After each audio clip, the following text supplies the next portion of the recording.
रिंकू, हाँ जी। ये देख। आगे तो चले। सत श्री अकाल बीजी। सत श्री अकाल पुत्र। अब साफ दिखाई दे रहा है बीजी। बहुत साफ दिखाई दे रहा है। बीजी इतने टाइम बाद नए चश्मे बनवा ही लिए। किसी अपने ने पैसे भेजे और हर महीने पैसे भेजेंगे। वाह। ਫੋਨਾਂ ਤੇ ਟੂ ਟੂ ਹੋਊਗੀ ਤੁਹਾਡੇ 1 ਤਰੀਕ ਤੋਂ ਬਾਅਦ। ਇਹ ਤੁਹਾਡੇ ਪੈਸੇ ਨੇ, ਇਹਦੇ ਨਾਲ ਕੋਈ ਅਮੀਰ ਨਹੀਂ ਹੋ ਜਾਣਾ ਤੁਸੀਂ। ਮਾਵਾਂ ਭੈਣਾਂ ਨੂੰ ਸਤਿਕਾਰ ਦੇ ਕੇ ਮੈਨੂੰ ਖੁਸ਼ੀ ਮਿਲਦੀ ਹੈ ਇਸ ਗੱਲ ਦੀ। मुख्यमंत्री माँ बेटी सत्कार योजना, आपका अपना भगवंत मान। स्वागत है एनएफ न्यूज पर। मैं हूं आपके साथ रोहित।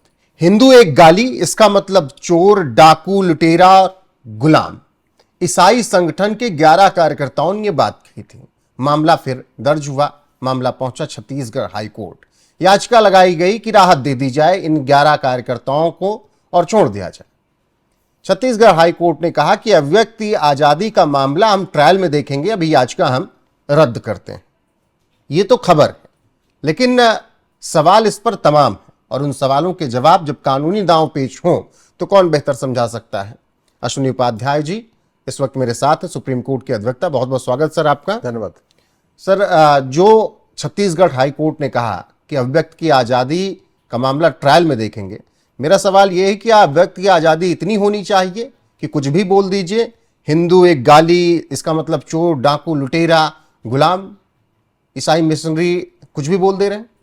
देखिए, इस देश में दुर्भाग्य यही है कि चूंकि हमारे देश में कठोर कानून नहीं है, इसलिए संविधान का दुरुपयोग किया जाता है। संविधान रीतियों की इजाज़त देता है, कुरीतियों की नहीं। संविधान प्रथा की इजाज़त देता है, कुप्रथा की नहीं। संविधान सच बोलने की इजाज़त देता है, झूठ बोलने की नहीं। संविधान व्यापार करने की इजाज़त देता है, व्याभिचार करने की नहीं। संविधान कहता है भाई अपना जीवन यापन के लिए काम धंधा करो, लेकिन लोग काम धंधा के नाम पे हुक्का बार, बियर बार, डांस बार, सट्टा बार और पता नहीं क्या क्या कैसिनो तक खुलवाते चले जा रहे हैं। तो संविधान सच बोलने की इजाज़त देता है, संविधान प्रेम से बोलने की इजाज़त देता है, झूठ बोलने की इजाज़त नहीं देता, नफरत फैलाने की इजाज़त नहीं देता। मैंने इसलिए इस पर पीआईएल भी फाइल किया था कि भारत में हेट स्पीच के ऊपर कोई कानून नहीं है। हेट स्पीच क्या है, कोई स्पेसिफिक डिफिनीशन नहीं है। तो कई बार पुलिस एफआईआर करती है, कई बार एफआईआर नहीं करती। तो सबसे पहले तो हेट स्पीच को क्लियर कट एक डिफाइन करने की जरूरत है। लॉ कमीशन की भी रिकमेंडेशन है कि हेट स्पीच के अलग से एक प्रोविजन होना चाहिए, अभी तक हमारे पास आया नहीं। दूसरी बात, ये जो खेल पूरा चल रहा है वो केवल इसलिए चल रहा है कि 1992 में कानून बना था, इसका नाम है माइनॉरिटी कमीशन एक्ट, और इसके अंतर्गत क्रिश्चियंस को, मुस्लिम्स को माइनॉरिटी का दर्जा प्राप्त है। इनको पता है कि भैया मैं तो माइनॉरिटी हूं, अगर मेरे खिलाफ कुछ भी होगा तो इंटरनेशनली हम इसको बदनाम करेंगे कि भारत में माइनॉरिटीज खतरे में। और जैसे बीच बीच में आप ये एजेंडा चलता है भारत में माइनॉरिटी खतरे में, खतरे में, खतरे में, जबकि यूएन कहता है कि कोई भी ग्रुप जो रूल कर चुका हो उस देश पे उसको माइनॉरिटी का दर्जा नहीं मिल सकता। तो भारत में जिस कम्युनिटी ने 500 साल शासन किया उसके फॉलोअर को भी भारत में माइनॉरिटी का दर्जा नहीं मिल सकता। जिस कम्युनिटी ने 200 साल शासन किया उनको भी माइनॉरिटी का दर्जा नहीं मिल सकता। इसका मतलब मुस्लिम और क्रिश्चियन को माइनॉरिटी का दर्जा मिल ही नहीं सकता। ये यूएन की डेफिनेशन नंबर 1 है। यूएन के डेफिनेशन नंबर 2 है माइनॉरिटी के लिए, एनी ग्रुप और community which is socially, economically, politically non dominant, inferior in population less than 1%। तो अगर दूसरे फार्मूले को अपनाए कि 1% से कम जनसंख्या, उसमें भी क्रिश्चियन को माइनॉरिटी का दर्जा नहीं मिल सकता और मुस्लिम्स को माइनॉरिटी का दर्जा नहीं मिल सकता। लेकिन चला हुआ है और नतीजा क्या हुआ है, इस घटिया कानून के कारण अंग्रेज यहां 200 साल के शासन में 1000 कॉन्वेंट मॉन्टेसरी खोल के गए थे और हमारे देश में हमारे वाले अंग्रेजों ने पिछले 75 साल में 3.5 लाख कॉन्वेंट मॉन्टेसरी खुलवा दिया। मुगलों ने 500 साल के शासन में 1000 मदरसे खोले थे। हमारे वाले संविधान की शपथ लेने वाले मुगलों ने पिछले 75 साल में 3.5 लाख मदरसे खुलवा दिए। ये सब क्यों खुलता जा रहा है? क्योंकि माइनॉरिटी कमीशन चल रहा है, माइनॉरिटी के नाम पे प्रोटेक्शन मिला हुआ है, अलग से छूट मिली है, अलग से रियायत मिल रही है, उनको 25% रिजर्वेशन नहीं देना, दुनिया भर की छूटें चल रही है। तो ये उसी का परिणाम है। देखिए, जब आप किसी के घर में ना किसी को अगर आप विशेष, जैसे मान लीजिए 4 भाई हैं, 5 भाई हैं और पिता अगर किसी एक बच्चे को थोड़ा ज्यादा उसको पुचकार दे तो वो क्या हो रहा है कि वो बच्चा जरूर से ज्यादा कुछ उछलने लगता है। मेरा मानना है कि अब समय आ चुका है कि पहले तो भारत में नियम कानून कठोर बनाया जाए, हेट स्पीच को डिफाइन किया जाए और हेट स्पीच के फैसले साल भर में हो, with in justice with in year होना चाहिए, 1 साल के अंदर फैसला होना चाहिए। दूसरा, इस माइनॉरिटी मेजॉरिटी का खेल खत्म होना चाहिए। अंग्रेज चले गए इसलिए कॉन्वेंट मॉन्टेसरी बंद होना चाहिए, मुगल चले गए इसलिए मदरसा बंद होना चाहिए, और भारत में ये जो राइट टू एजुकेशन है इसमें इसको राइट टू इक्वल एजुकेशन बना देना चाहिए। जैसे चीन में 1 नेशन 1 एजुकेशन बोर्ड है, जैसे चीन में 1 नेशन 1 सिलेबस 1 करिकुलम है, जैसे चीन में केवल सरकारी किताब चलती है सभी स्कूलों में, तो हमारे पास एनसीईआरटी है। पूरे देश में एक यूनिफॉर्म एजुकेशन हो, 1 नेशन 1 एजुकेशन बोर्ड हो, 1 नेशन 1 सिलेबस हो, 1 नेशन 1 करिकुलम हो। अल्टीमेटली जो सीबीएसई बोर्ड बना, इसको अंग्रेजों ने बनाया था 1929 में। अरे भैया, अंग्रेज बनाए थे 1929 में, वो चले गए, उनको लग रहा था हम इसी सीबीएसई बोर्ड के भरोसे देश में राज करते रहेंगे, अब तो चले गए, तो बंद करो सीबीएसई बोर्ड, बंद करो ये आईसीएसई बोर्ड जो मिशनरीज ने बनाया था। काय लिए 32 तरीके का एजुकेशन बोर्ड। मिशनरी तो एकदम लगातार बढ़ते जा रहे हैं। आप क्या कहते हैं, झारखंड के एकदम आउटर में चले जाएंगे तो वहां पर भी पहुंच गए हुए हैं। अब तो गांव-गांव पॉश इलाकों में मिशनरीज के पहुंचने का सबसे बड़ा कारण ये कांग्रेस का बनाया हुआ 1992 का नरसिम्हा राव का बनाया हुआ ये माइनॉरिटी कमीशन एक्ट है, जिसके कारण उनको पूरा प्रोटेक्शन मिला हुआ है।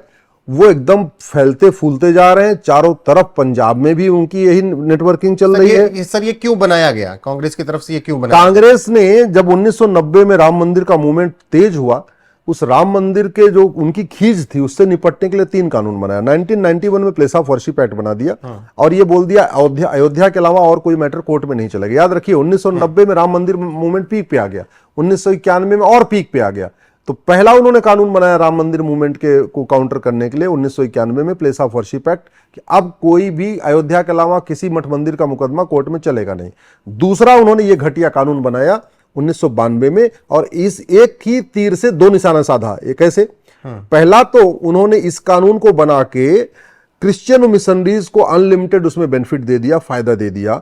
दूसरा, इसी कानून के सहारे उन्होंने हिंदुओं को आपस में बांट दिया। जितने भी भारत में कानून है वो हिंदू, जैन, बौद्ध और सिख आर्य समाज सबके लिए एक ही कानून है। लेकिन ये कानून बना के बौद्ध को माइनॉरिटी डिक्लेयर कर दिया, जैन को माइनॉरिटी डिक्लेयर कर दिया, सिख को माइनॉरिटी डिक्लेयर कर दिया, केवल हिंदू को मेजॉरिटी डिक्लेयर किया, तो हिंदू आपस में बट गए।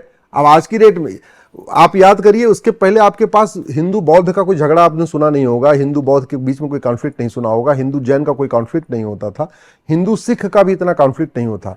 जब से ये कानून आया 1992 वाला, उसके बाद हिंदू जैन के बीच में गैप बढ़ रहा है, हिंदू बौद्ध के बीच में बढ़ रहा है, हिंदू सिख के बीच में बढ़ रहा है। बहुत सारे लोग, चूंकि इस कानून में स्कूल वगैरह खोलने में बड़ी छूट मिलती है, तो स्कूल खोलने के लिए लोग बौद्ध बन जा रहे हैं। वैसे शादी विवाह सब कुछ हिंदू रीति रिवाज से होता है, घर परिवार में शादी विवाह भी हिंदुओं के यहाँ होती है, सब कुछ होता है। लेकिन स्कूल खोलने के लिए, कॉलेज खोलने के लिए, लॉ कॉलेज खोलने के लिए, इंजीनियरिंग कॉलेज खोलने के लिए, मेडिकल कॉलेज खोलने के लिए, चूंकि माइनॉरिटी को अलग से प्रोटेक्शन मिला, अलग से छूट है।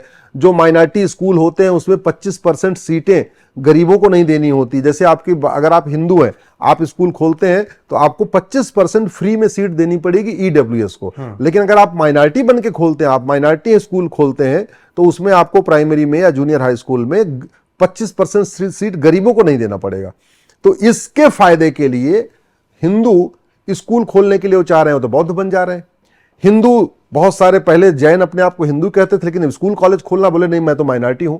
तो ये एक ही तीर से 2 निशान साधा। और तीसरा, उन्होंने घटिया कानून बनाया 1995 में, वक्फ एक्ट, और इतना घटिया बनाया कि जो जमीन पहले 50,000 एकड़ थी वो बढ़ते बढ़ते 40 लाख एकड़ तक पहुंच गई। तो ये किया है कांग्रेस ने। इसलिए मैं कहता हूं कि अगर वास्तव में इस देश को बचाना है तो आपको नियम कानून बदलना पड़ेगा। सरकारें बदलने से देश नहीं बचेगा, देश बदलेगा नियम कानून और सिस्टम बदलने से। नियम, इस देश में अब समय आ चुका है, मजहब के आधार पे नियम कानून खत्म कर दिए जाए। मजहब के आधार पे मंत्रालय और ये जो कमीशन बना हुआ है, minority commission, minority film institute को बंद कर दिया जाए। मजहब के आधार पे लोन वजीफा बंद कर दिया जाए। मजहब के आधार पे स्कूल कॉलेज बंद कर दिया जाए। मजहब के आधार पे जो कोचिंग चल रही है इसको बंद कर दिया जाए। मजहब के आधार पे जो यूनिवर्सिटी चल रही है आपकी जामिया और अलीगढ़ ऐसे और भी है, ये इसको बंद किया जाए। मजहब के आधार पे engineering college, law college, medical college जो भी चल रहे हैं इनको बंद किया जाए और यूनिफॉर्म एजुकेशन सिस्टम लागू किया जाए, सबके लिए एक विधान लागू किया जाए। जब हम कहते हैं संविधान से चलेगा, और संविधान का मतलब सबके लिए समान विधान होता है, इसमें माइनॉरिटी मेजॉरिटी का खेल नहीं होना चाहिए। और वैसे भी जब देश में संविधान में सेकुलर शब्द जोड़ दिया फिर तो माइनॉरिटी मेजॉरिटी कोई मतलब ही नहीं। बिल्कुल, एक देश एक कानून के हिसाब से चलना चाहिए और सबको बराबर लेकर चलना होगा। लेकिन छत्तीसगढ़ में जो कुछ भी हुआ उसके पीछे क्या कुछ कानून रहे जिनकी वजह से इन लोगों ने इतना कुछ भी बोल दिया और इतना बोला जाता रहता है, उसको सर ने यहाँ पर समझाया है कि असली प्रॉब्लम कानून में। बाकी आप लोगों की राय क्या है, कमेंट सेक्शन में जरूर बताइएगा। बने रहिएगा हमारे साथ लगातार। नमस्कार।